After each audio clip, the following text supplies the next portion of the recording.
HRN listeners. As we celebrate our 15th year, we are deepening our commitment to giving voice to the next generation of food systems storytellers, and we need your help. Our internship and fellowship programs help activate new possibilities for underrepresented and underestimated young people through experiential journalism, audio engineering, and production training. Through these unique programs, HRN helps food equity stewards build essential workforce readiness skills that expand their potential and foster economic mobility. Please consider supporting these critical programs. And with a minimum donation, you can be entered to win a dinner for two at an amazing restaurant in one of 8 cities and tickets to a concert at a great venue in one of those cities. We have incredible partners across the country who have donated, as they also share our passion for helping to educate the next generation of food systems storytellers. Check out heritageradionetwork.org/15 to donate and enter to win today. That's heritageradionetwork.org/15 to donate and enter to win today. And make sure you donate before March 31st. Thank you. This piece was brought to you by Roberta's, robertaspizza.com. You're listening to Heritage Radio Network. We're a member-supported food radio network broadcasting over 35 weekly shows live from Bushwick, Brooklyn. Join our hosts as they lead you through the world of craft brewing, behind the scenes of the restaurant industry, inside the battle over school food, and beyond. Find us at heritageradionetwork.org.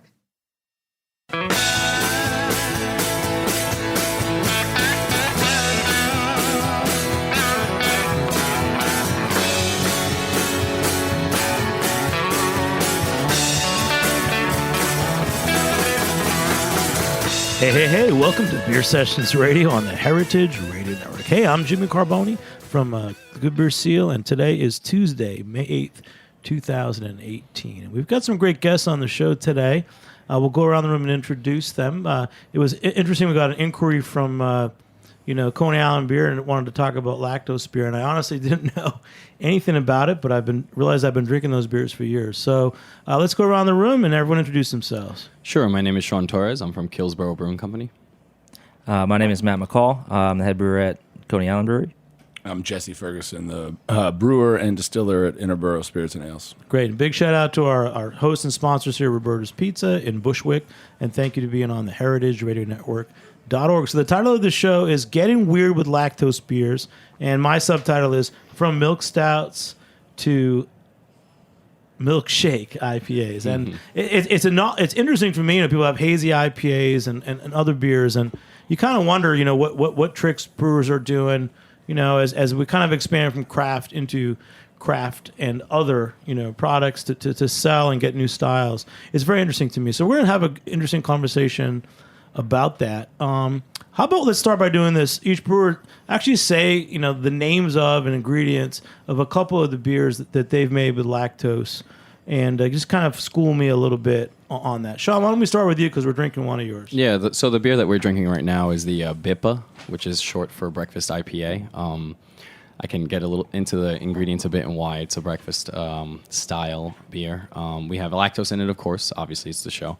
And we have Vienna malt, 2-row, C60, lactose, obviously, vanilla bean, and we threw in blood oranges since it was in season. The flesh in the boil, and we threw the peel in the secondary. So a lot of the lactose beers have some fruit in them as well? Yeah, it's not always going to be the case, but I think, fruit pairs pretty well with lactose, and that's usually the route a lot of people go. And Matt, you guys at Coney Island actually reached out about doing a show, a lactose beer themed show.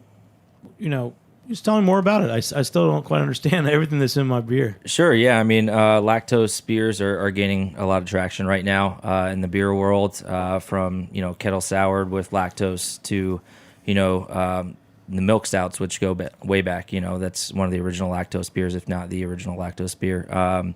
So we were kind of piqued our interest with that, and we made our beer from that. Great. And Jesse? Yeah, my experience really started with milk stouts at Carton. We had the carton of milk stout, and we were doing lactose in that, and then that evolved into sort of cream ales where we would add lactose. And then at Interboro now, I've just recently done about my first 3 beers with lactose. It's definitely, it's trending, I would say, in 2018. There's especially, fruited or just double IPAs with lactose as a way to enhance mouthfeel. To some degree, I think it compensates for lack of bitterness to some, in terms of creating a beverage that's still kind of balanced to a degree when you're so hoppy on the aroma and you've got a real thick, juicy mouthfeel that's contributed by a lot of lactose. All right, guys, cheers. And Sean, you poured us a beer, and Jesse nodded. Mm-hmm. Said he Really liked good, it. yeah. Yeah, thank you. Yeah, we tried to accentuate the orange character by adding the blood orange, the peel, and dry hopping it with Citra and Mandarina Bavaria, which is really citrusy forward. So, Jesse said a word that I agree with when brewing with lactose, and it's about balance. And I think that's why a lot of people add fruit to their beer, because you don't want. Sometimes adding lactose can make it a little too sweet, and it works in stouts so well because that roasted malt helps pull back that sweetness a bit with a little bit of astringency. But in IPAs, it's tough. So with the fruit addition, it helps kind of even everything out. And like the subtitle is from milk stouts to milkshake IPAs. I sound like some weird old guy, but it is new to me. I think for me, when you talk about a milk stout, you can basically take like a dry Irish recipe and because the other name for a milk stout in like English traditional brewing is just a sweet stout. Mm-hmm. So you're taking like a dry Irish or just whatever, dry, roasty, bitter stout and adding lactose to it to increase the final gravity and give it more perception of sweetness. So the sweetness there cuts the bitterness from the roast malt because you need a lot of this burnt, extra crispy, burnt black malt in order to get these stouts as black as they are, as dark as they are. But really, there's a misconception, I think, in the world about stouts. Everybody thinks stout's heavy beer. For the most part, you can make a stout with just black malt and English pale malt and have a pretty dry, easy drinking beverage. But if you add lactose to it, then suddenly you've got a lot more mouthfeel. Yeah, it's funny that you say that. A lot of people, when they drink sort of the higher ABV, full-bodied beers in the Craft House, which is attached to Kills Boro, they're like, wow, this reminds me of a Guinness. Staten Island. You guys are on Staten Island. Yeah, so we're a 10-minute walk from the ferry. And they'll say, wow, this big, heavy beer, high ABV, tastes like a Guinness, whether it's a stout or just another high ABV beer, and have to remind them that actually Guinness is much lower than most American lagers. It's like 3.8%. To that point, the dry stout is such a easy drinking beer. So lactose in a beer like that makes total sense. Yeah, and I think a lot of the times you see fruit with lactose so often is because fruit has a tendency to kind of dry out your beers further than they normally would go. So that lactose kind of adds a nice roundness to it. A lot of people say sweetness. I like to say roundness just because it is a tiny bit sweet, but it gives you the perception of sweet without being cloying. Yeah. I think also when going to the point of the fruit is that the lactose, if you're putting fruit pre-fermentation and you get the yeast dries out all the sugar that's in the fruit, you've already built a malt bill that's supposed to give you X, Y, Z amount of sugar in order to create your original gravity. You're putting the sugar or the fruit in there. The yeast dries out the sugar, but all of that tang and tartness of the fruit is still going to be retained by the flavor. So building up a more of a round or sort of sweeter mouthfeel around that is going to cut that tang and make that fruit a little easier on the palate, which gets compounded when people are doing lactobacillus fermentations to add sourness and then adding fruit to a base beer that's got lactose or else back sweetening in some way.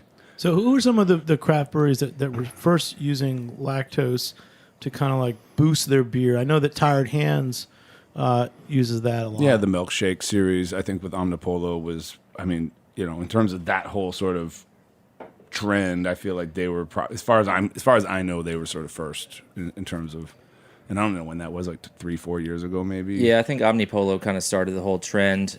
Growing up right outside of Philly, Tired Hands was, my first real exposure to it. And I think they do a really good job of balance with it, as balanced as you can be for a milkshake IPA. But it's really cool to see, how the IPA kind of just morphs and blends as the years go by here. The lactose has been a big part of that. Matt, you just poured us a beer. What is this?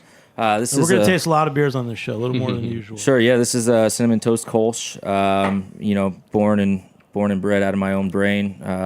Cinnamon Toast Crunch was my favorite cereal as a kid, to the point of obsession. And in my adult years, going to brunch with my wife. You have it with milk or without? Oh, with. I mean, With milk, of course. yeah. But going out to brunch with my wife one day when we first moved to the city, I was eating French toast, and the only options were, a mimosa or Bloody Mary. And I was like, neither of those go with this. I want to drink a beer that is, a little bit sweeter, but not too sweet, and sessionable for, kind of the morning, afternoon time. So that's where this was born from. It's got mostly Pilsner malt, Vienna, and biscuit is kind of the star of the show. Adds a nice crackery kind of cereal character to it. And then obviously the lactose kind of rounds it all out. So wow, so most people think of like a milk stout, a stout being something that lactose would be in, but we've got IPAs and also now Kolsch. Sure. Are there any other styles that you guys are making with lactose? I know some people are making sour beers with lactose. Yeah, I think the other way is IPAs, and then I think that the sour IPAs are sort of the and I think that's similar to what Sean brought, and I don't know what else is. Well, who's made a double dry hop lactose pilsner? Nobody's right? Hopefully somebody does soon, because I'd love to taste that. We also brought the Gimme pineapple mango. It's a lactose sour. And a major driving force for us to add lactose to our sours is it cuts the tart just enough, in addition to the fruit that we've added to it, where a lot of our patrons that are used to drinking drier sours or funkier sours find it more approachable. So the combination of fruit, pH, and lactose kind of creates this more easier, approachable style. And I also want to say this is really good. This Kolsch. Thank you. Yeah, I enjoy it. Yeah, it's really good. I think you've nailed the cinnamon toast and Kolsch. When I heard about it, I hadn't tasted it, and you get a little bit of the fruitiness from the Kolsch ester. Yeah, that I find. Yeah, Still really tastes nice. like beer though. Yeah, I'm a traditionalist at nature, so approaching this, I kind of wanted to make it a Kolsch first and a novelty second, and I think the balance is there. It's one of those things where you kind of play around with it enough to the point where you want it. Luckily, we got it on the first try this time. So yeah, but how do you build the cinnamon toast flavor? Honestly, I put a buttload of cinnamon in the kettle. But the like sticks I said, or powder? Powder, straight up powder. Yeah, bought at Stop and Shop, and it's all from the same fine place. purveyor. Yep. There's only one spice dealer in the whole world. Yeah. It's true. And like I said before, the biscuit malt really is kind of the star of the show. Wanted that to be the focus, and then the cinnamon and the lactose to be second, and just to make kind of a well-rounded beer. Now you just need to do like a la mode and put vanilla in it. Oh, yeah. Yeah, like a little ice cream float. Let's keep tasting the beers. Jesse, let's pop one of yours, because are you just new to making beers with lactose? Is that... Or you've been doing No, it I mean, for a while? I was making beers with lactose. Well, with regular Augie coffee, at carton, yeah. And like I said, carton of milk was lactose.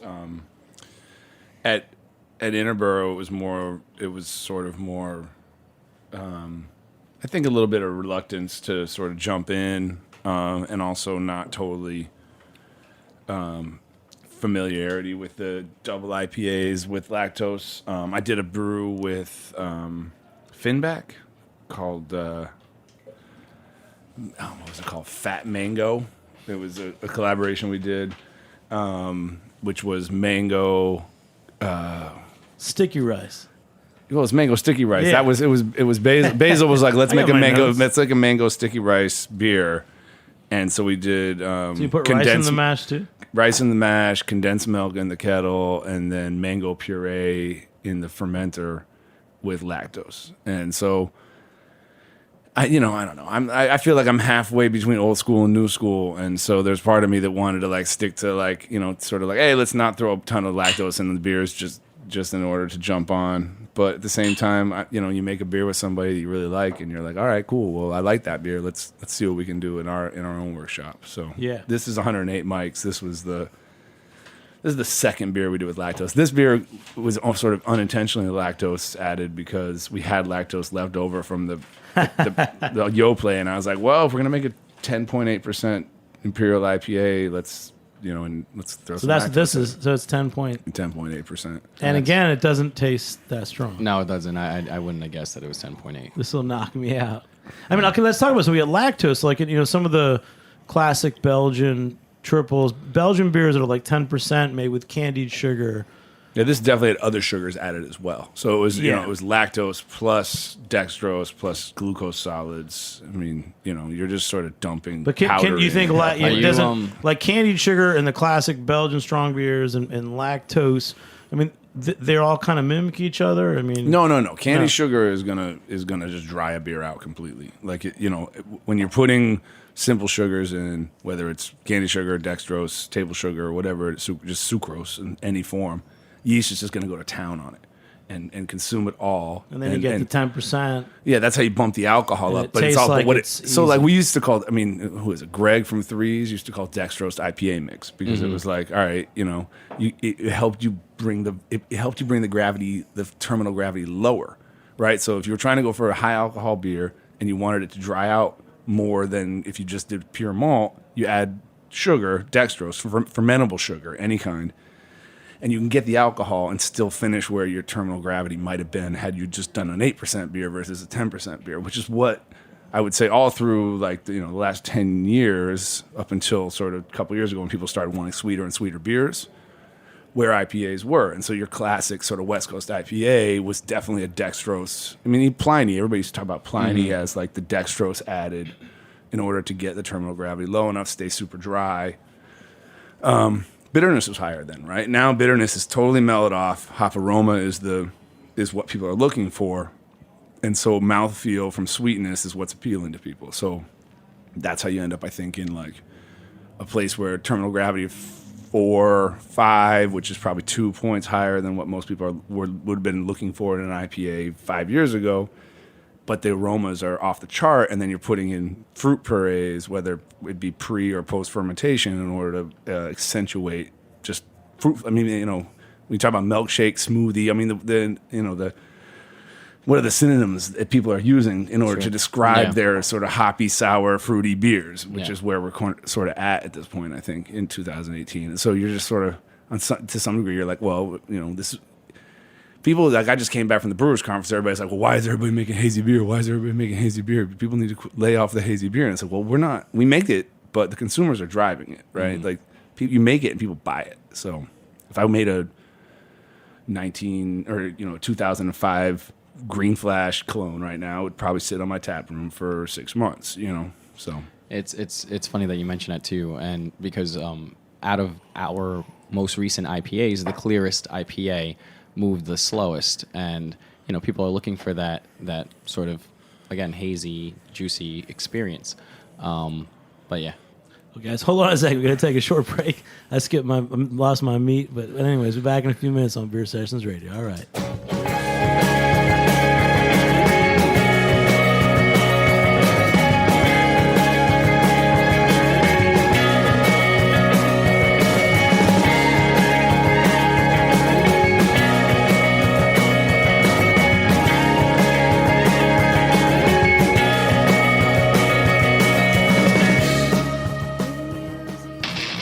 My name is Brandon Hoy, co-owner of Roberta's, a super duper awesome place. Roberta's is a very, very, very, very proud sponsor of the Heritage Radio Network. We're also super awesome. Thank you, Heritage. Hey, welcome back to Beer Sessions Radio. Hey, we didn't take a long break at all, but I'm getting hammered on this 10% beer from Mr. Mad Fat Fluid himself, Jesse Ferguson. And I want to say first, big shout out to this panel of awesome brewers. Matt, you're newer to the scene in New York at Coney Island. Sean worked his way up from home brewer to, brewer now at a brewery on Staten Island. And Jesse, from Carton to Ferguson, Maryland. No, whatever. I'm totally whacked on this. This is the secret killer. The 10% beers made with lactose, and you guys are schooling me on this.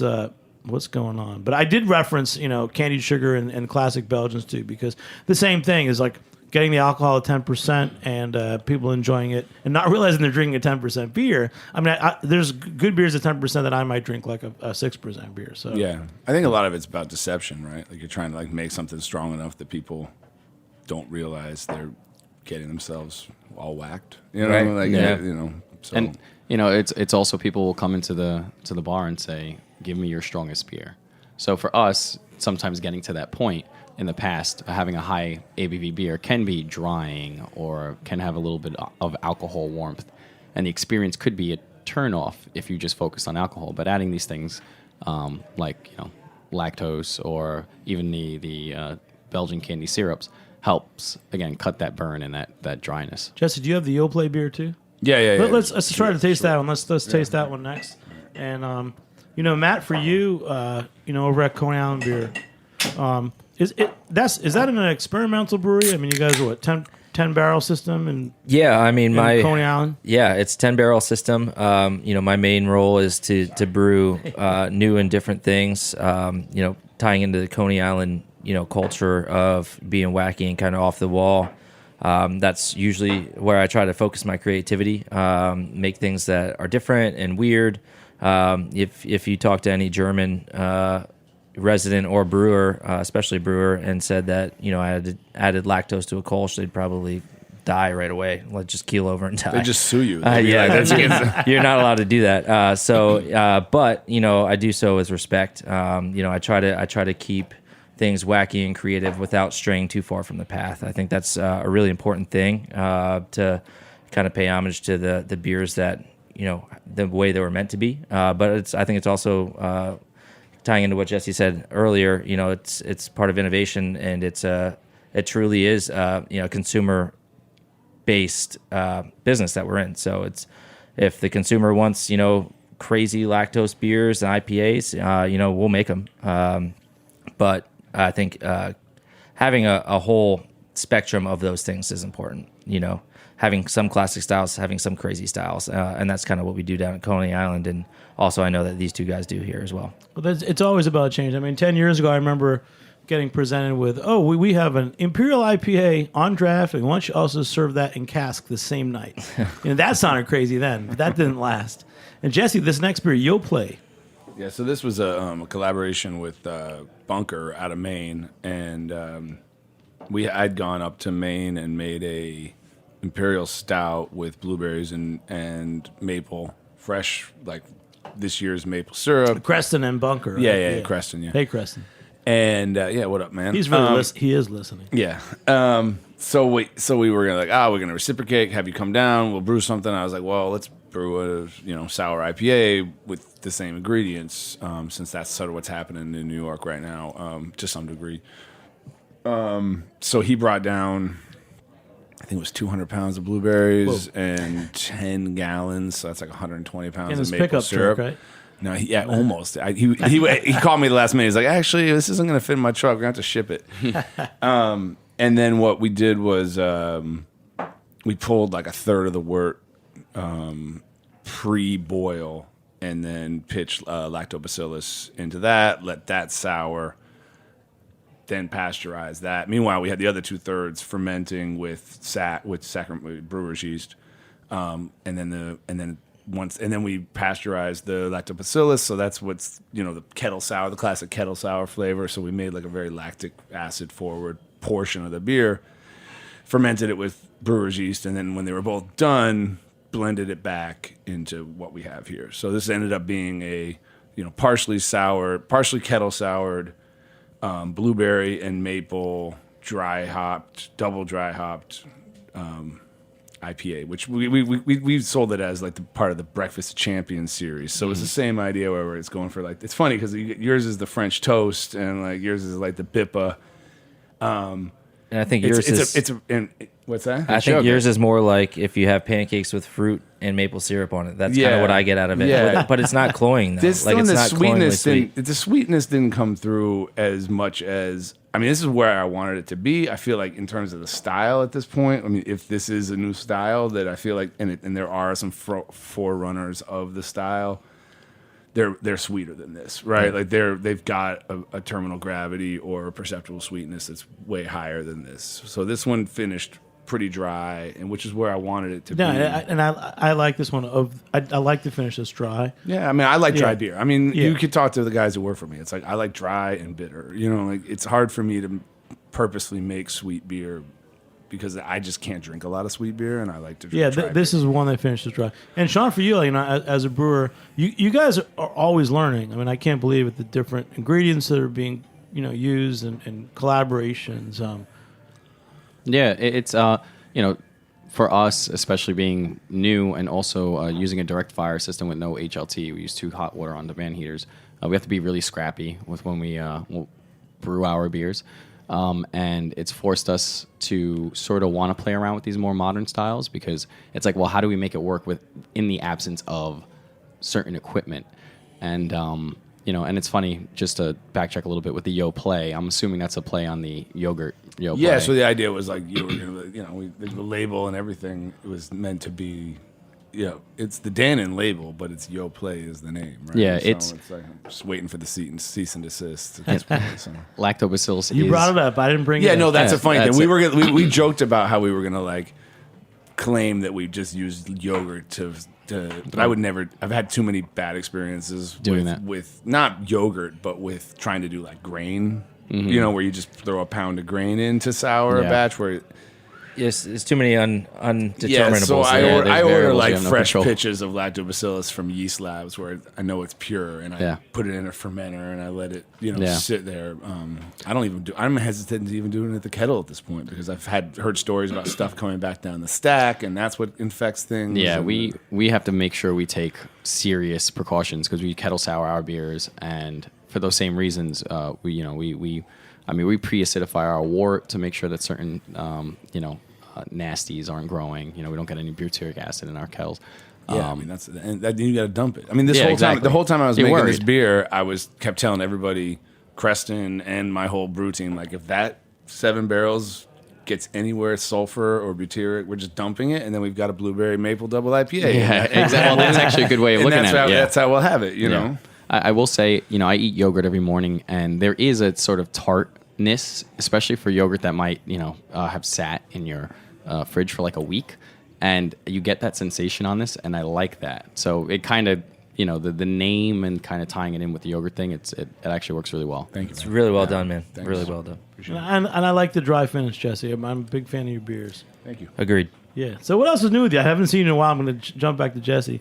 Mad Fat Fluid, and you guys got canned gin and tonics as well, right? Yeah, we're working on trying to push the cocktails and the spirits program and canning beer. We got selling beer in New Jersey now. So other than that, just trying to make, these are just trying to keep up, man. It's like you got to have a new double IPA every 2 weeks in order to keep people I know it's coming very to the store. competitive, and you guys were just at Matt. You were there also the Craft Brewers Conference in Nashville. It was funny seeing people post photos of Miller High Life. Is everyone making the same kind of beer now? Is everyone making No. hazy IPAs, or is there a lot of things going on? No, I think I can't speak for everyone, but from the large majority of people that I've spoken to, I think everybody has at least We one. mean like the 5,000 brewers that were. Yeah, sure. Craft Brewers Yeah, Conference. I try to make my rounds, but that's too many. From the large majority of people that I spoke to, everybody's got at least one hazy IPA, right? Or maybe 2 or 3. Some people hang their hat on that. But as spoken before, I mean, it's a consumer-based industry, so if people want hazy IPAs, you're going to have 1 or 2 available, right? But a lot of us, I know a large majority of the brewers still hang their hat on traditional styles and different weird things too. It really all depends on where the brewery's at, what their drinker looks like, all that kind of stuff. It varies from not even state to state, but city to city. It's kind of crazy. So, like on that note, like each of your breweries, what is the style that's moving the most in terms of volume? For us down in Coney Island, it's pretty easy. This time of year, getting into this time of year, we're a big tourist area. So our Mermaid Pilsner sells phenomenally. It's a really approachable beer, nothing too crazy. Our Merman IPA, which is new as of a couple months ago, sells well as well. Those are our 2 biggest sellers. But outside of that, the last couple of weeks, Cinnamon Toast Kolsch has been number 1. Wow, that's cool. Yeah, that's cool. What about you, Sean? It's always a double IPA. So we have With Wild Abandon up right now that's doing really well. And, in the past, we've had a few other double IPAs that, I'm drawing a blank right now on in regards to names. But that does well. And then the sours, actually. So the Gimme Blackberry Peach, which we just canned a few weeks ago and released to market, and the Pineapple Mango are doing really well. in the tap room. Great. Let's pour your second beer, Sean, so we have that. Sure. And Jesse, what about for you in terms of what's moving? I know everything's moving, but no, I mean, I'm proud to say at the moment we've got 3 different lager beers on, and in 2 weeks we'll have 4 different lager beers on, and so I wish those sold more. The IPAs are what's selling. I'm definitely into the idea of pushing fruited sours. I'm a little gun shy on the kettle sour stuff. I've just had too many experiences where they didn't turn out quite the way I wanted them to. But my brew team at this point is super eager to do that. So we're gonna do another Yoplait. We're gonna do like a peach Yoplait. I'm trying to get Georgia peaches and do a peach Yoplait. Georgia peaches. And then we're gonna try and save that lactoculture and do a fruited sour. I mean, I try to take my total brew volume and then split off into these, I've got these smaller fermenters that hold 800 to 1,000 liters, and then do little side projects with base wort that would be an IPA or something like that, and then sour it or add fruit to it. We're about to do a wit beer. Because, like Matt was saying, it's like you want to be able to, when somebody walks in the brewery, even if they're there for the IPAs, you want to be able to show them that there's a spectrum of beers and that you're, and it's what I want to drink and what my crew wants to drink. And also there's plenty of people come either who aren't there for the IPAs or who come with the people who are there for the IPAs who really aren't, on that wagon yet. They may learn to be. It might be mine's the first. It might be Sean's the first. It might be Matt's the first IPA that really turns them on to IPAs. And then they might jump on it because it's increasingly, I think, what's driving. And, I think what they say at the CBC was something like wheat beer is the number one, and then IPAs right after that. And he figures Shock Top and Blue Moon, and sure. those are the wheat beers that are number one. But after that, for most small producers, it's IPA. So. I do like having lager, stout. I'm about to do a saison, about to do a wit, stuff like that just sort of rounds out. People order flights at my brewery a lot, and you want to be able to offer, it's fine. You come to the spot, let's have the IPA flight if you want, but you could also have this other flight where there's one IPA and 3 other beers, and you learned about it. Yeah, we have. Oh, go ahead. I'm sorry, Sean. Just quick. What is this beer? So I just poured you guys Gimme Pineapple Mango. It's our sour with lactose, and actually sort of contrasting what Jesse had mentioned earlier. This did finish sweeter than some of our other sours in the past. Our dessert sour series does finish a little bit higher for that reason. It's tasty, though. Thank you. Great. Hey, guys, we'll take one more break. We'll be back in a few minutes on Beer Sessions Radio. All right.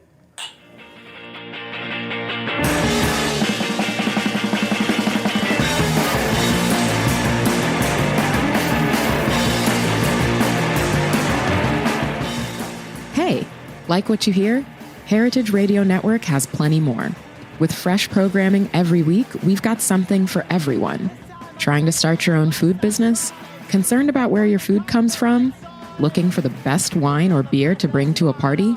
Find our shows on iTunes or Stitcher, or head to heritageradionetwork.org to listen live and subscribe to our newsletter.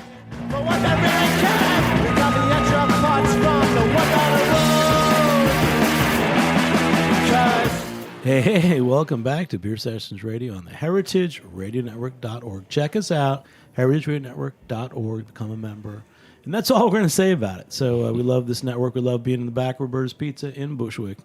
And so Sean Torres, Kills Boro, Staten Island, we're drinking this pineapple mango. Gimme, yeah. Lactose beer. Mm-hmm. Yeah, so it's this again, our approach with this is, our patrons, a lot of them are new to craft beer. So we want to be able to provide them not only the beers that we enjoy brewing, but beers we think will introduce them to other beers, similar to what we were just discussing a minute ago. And this is actually our fastest selling beer, at least wholesale. And at the bar, it does really well. And again, the idea is, the tart's there, but the finish is a little bit sweeter, which allows them to kind of enjoy it a little bit longer. So, yeah, I kind of get it if you buy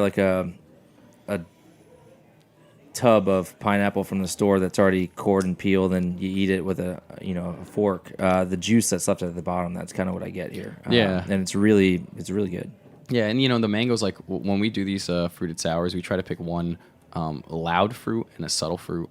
Blackberry peach, blackberry's loud, peach is sort of more subtle. Same thing with the pineapple mango. Pineapple kind of takes the front stage, and then the mango's sort of in the background. And we ferment it out a little bit in the fermenter. We keep our temperatures low when we're recirculating it, so it does so that when we do can like the blackberry peach, they're not exploding like re-fermenting in the cans, and the lactose keeps it, again, the finishing gravity high enough so that it's not too dry.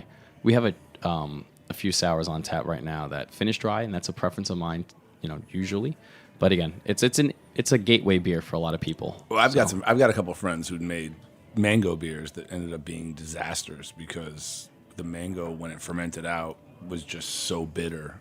You know, and I think that's I think getting back to one of the themes here is that in 2018, there's definitely a massive drive to push more and more fruit into beer. I mean, and what you're doing, I think, is awesome to do blends. I mean, I think you're showing like blackberry peach is not something that there's a juice out there that you could be like, oh, it's my favorite blackberry peach Snapple. You know what I mean? Like, yeah. But then if you let those things dry out, if you let the sack really go to town on them, then you're left with just. I mean, if something finishes with less than 2 Play-Doh of sugar in it, then you've got alcohol and whatever bitterness is being contributed by the hops and the fruit. Exactly, yeah. And nothing to round out the mouthfeel. And I think, again, we should go back to what Matt was saying earlier in terms of like, it's not sweetness necessarily, but it is perceived sweet. Yeah, it seems so silly to say that, but I know, it really is. Yeah. But the malt is what's giving the sweetness, and then the mouthfeel and is highlighting the fruit. Matt, let's try one. But wait, I have one question. Does that have vanilla in it? It does have vanilla. Yeah, Thank you for mentioning that. Yeah, because I think vanilla is a real key, and that's why I was like saying with you, with Matt, with the Kolsch, like a vanilla version of that might be really cool because like it would just.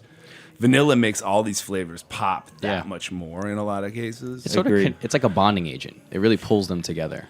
Yeah. Augie Carton used to call vanilla like the salt of sweet. Where it's like where you use salt to make like food taste savory and like just better, and like vanilla in dessert is like kind of like this thing that's like, all right, it makes any fruit taste better, any chocolate taste better, any caramel taste better. Yeah. And I think diving into what you said before about more and more fruit being driven into beer, I think that a lot of that, and this I have no data to back this up, but from my personal perspective, from what I've noticed is a lot of people that drink sangria or Moscato, those sweet wine drinkers that say they don't like beer, are finding out quickly that beer can be approachable for them as well. That person that would normally drink sangria at a bar is now kind of shifting towards these fruited lactose IPAs or fruited IPAs or any of that kind of thing. And I think it really is it's making a big impact on the beer world. And millennials in general are looking for what's trendy and hot, and that's kind of the new thing. Yeah, it feels like sweetness in general is just like what's driving a lot of these beers. And I think it starts with the whole sort of Northeast style hazy IPA, and then, and I would honestly say I think one reason might also be that like some of these beers that are super hazy are yeast heavy too, and yeast is bitter. So if you're gonna give it more perceptible sweetness, then you're gonna drive down the perceptible bitterness.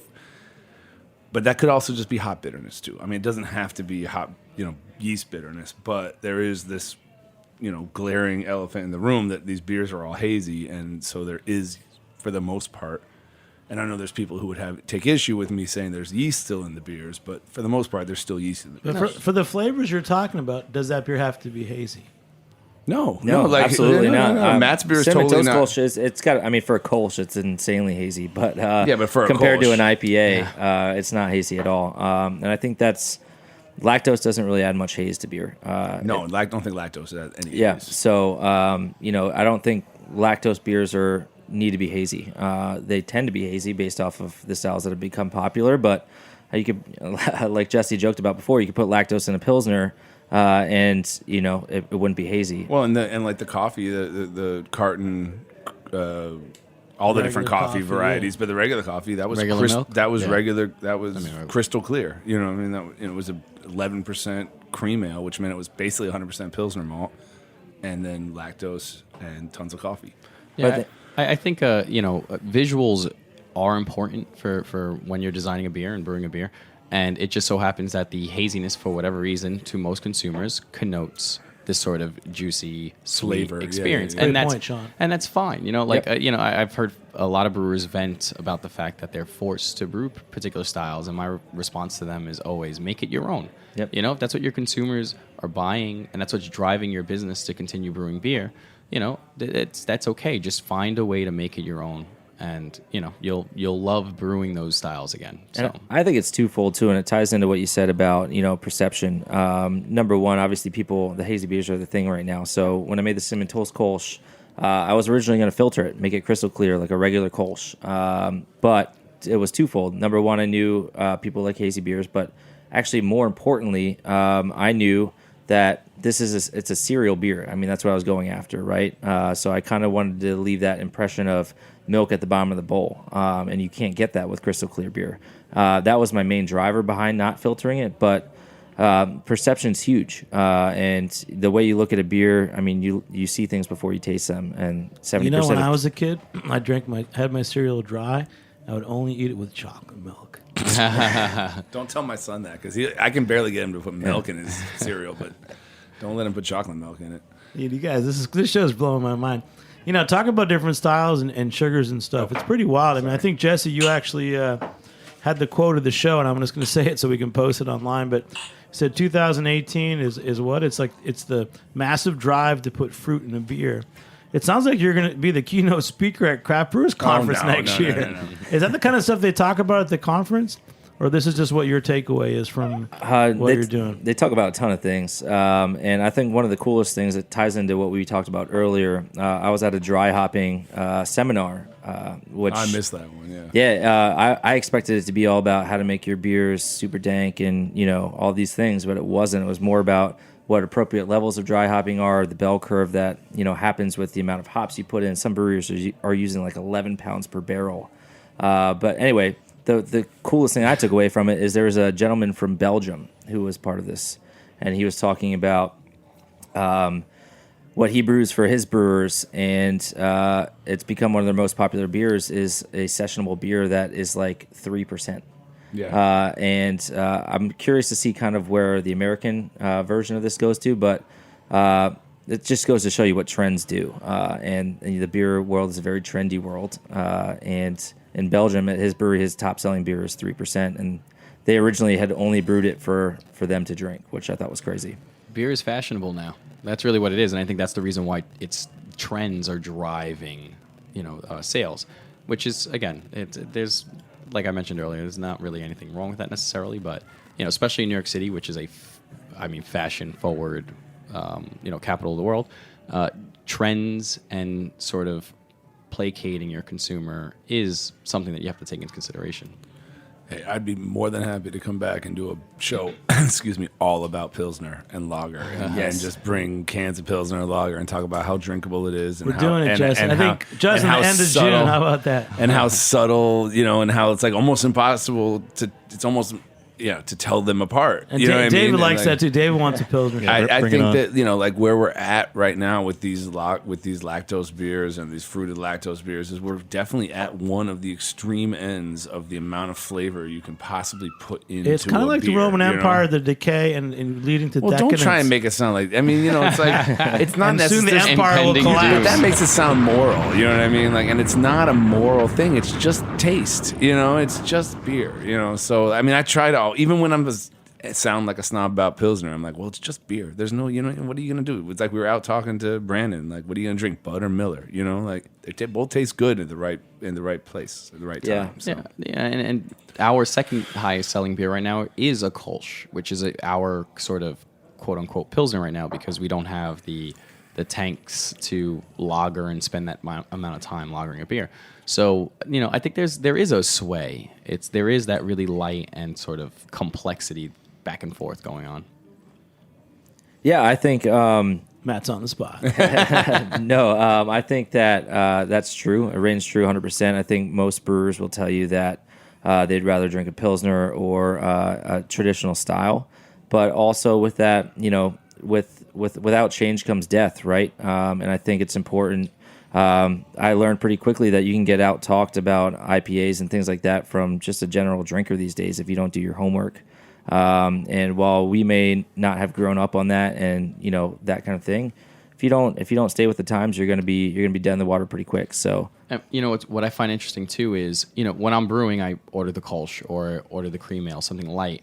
But most of the time, people in the industry, when I see them, hang out with them, meet them for the first time, and they're bringing beer, it's one of the modern crazy styles. That's what you're sharing. Like, this is a new experience. So, I think secretly everybody wants that. They want something that's really light and balanced and something that they can enjoy, unhindered.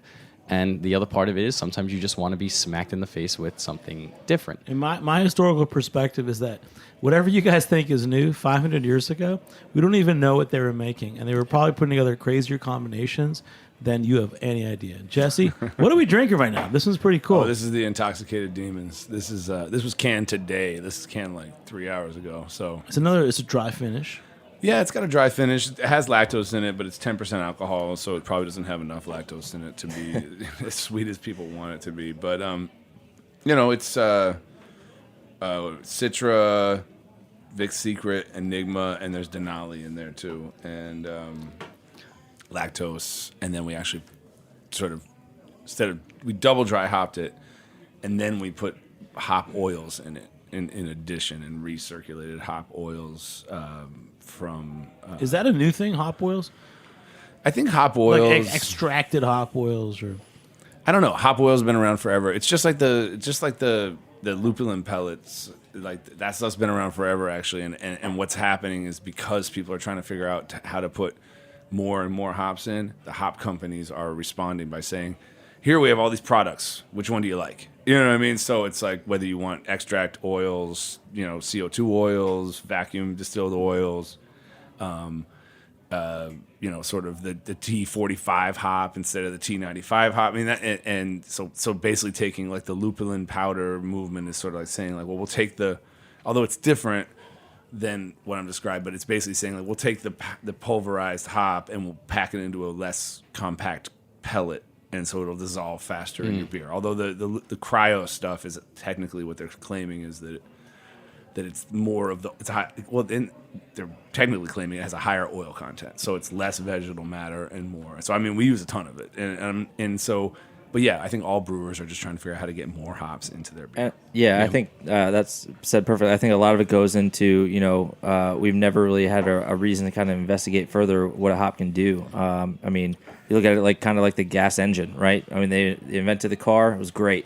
It served us a purpose for a long time. And now all of a sudden we're learning that it's bad for the environment. So we're creating electric cars and we're changing and evolving. It's a terrible analogy, but what we're finding with hops, and there's bicycles. We've had hops around for thousands of years in beer, right? But now we're learning what we can really do with them, and taking it to that next level to increase the experience. So, not very much like a gas engine at all. I love the analogy. That's good. So I know you studied at Siebel and you got some background as a brewer, a home brewer, but what did you study? Are you like scientist too or something? No, I started in the world as a prep cook at 15, worked my way up through the ranks and was an assistant chef for a while. Fell out of love with food and in love with beer. They're pretty much the same. We're talking about lactose. It exists in milk. You use that for cooking. Many of the malts that we use we named after food. So it seemed like a good fit. So I got into brewing, home brewed for the better part of 8 to 10 years, and then kind of made my transition into the brewer world. And Sean Torres over there, man. Yeah, no, I'm just. It's funny that coming with a background as a chef, I find a lot of great brewers are cooks, because taste is, aside from science and process, is part of one of the more important characteristics of a brewer. And you said something earlier too. It escapes me word for word at the moment, but it's just this idea of visualizing your beer before you drink it is sort of in my opinion, the most important first step of making a beer. And understanding now that you're a cook kind of makes sense because you have to visualize it, you have to taste it before you even pick your ingredients and your process and figure out what you can do to extract those flavors and balance the way you're picturing it in your head. Cool. High five, everybody. This is cool. I also want to say big shout out to guys. Thanks for coming on. And Matt and your crew, thanks for suggesting this as a topic for the show. And Justin, we're going to have Jesse and whole crew back on Talk About Pilsners probably in June. But I want to say you guys went out to the Craft Brewers Conference. We didn't get to talk about that, but a lot of people are talking about it. But Jesse, at your place now, so Interboro, leaving here now, you're going to what? A gathering straight of... back to my brewery. We're having the New York City I'll be Brewers Guild meeting. Home Brewers Guild. No, Brewers Guild. The Yeah. Brewers Guild.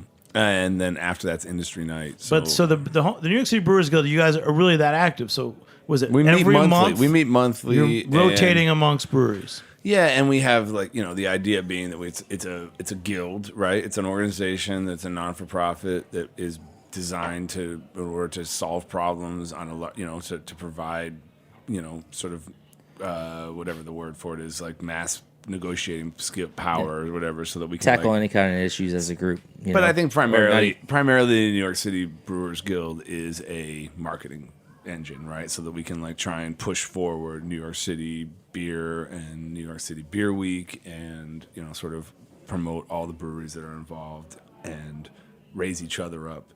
Yep. Rising tides raise all ships sort of idea. So that's cool. So tonight I should go over to Interboro. Yeah, we're gonna be not too far from here. Yeah, and anybody listening, we're not serving $3 12-ounce glasses of beer. Fantastic. But if you work in the industry, we are. I completely forgot that I think we're hosting next month, so we have to figure out what we're going to offer. This is our first time hosting it, and halfway through the day, we were like, "Oh, we're canning, and there's no room to put anyone. This is business first, man. man." Yeah, exactly. Well, it's all interesting, but you guys are great. And let's go around the room one more time. Everyone say their name and the brewery they're part of. Yeah, Sean Torres, Kills Boro Brewing Company. Matt McCall, Coney Island Brewing.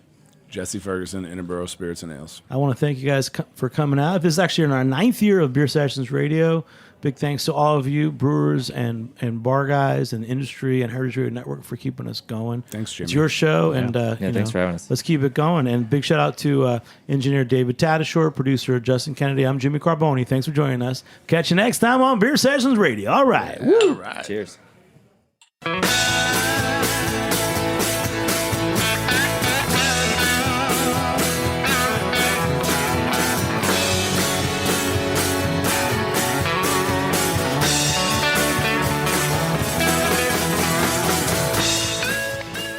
Thanks for listening to Heritage Radio Network, food radio supported by you. For our freshest content and to hear about exclusive events, subscribe to our newsletter. Enter your email at the bottom of our website, heritageradionetwork.org. Connect with us on Facebook, Instagram, and Twitter at heritage_radio. Heritage Radio Network is a nonprofit organization driving conversations to make the world a better, fairer, more delicious place. And we couldn't do it without support from listeners like you. Want to be a part of the food world's most innovative community? Rate the shows you like, tell your friends, and please join our community by becoming a member. Just click on the beating heart at the top right of our homepage. Thanks for listening.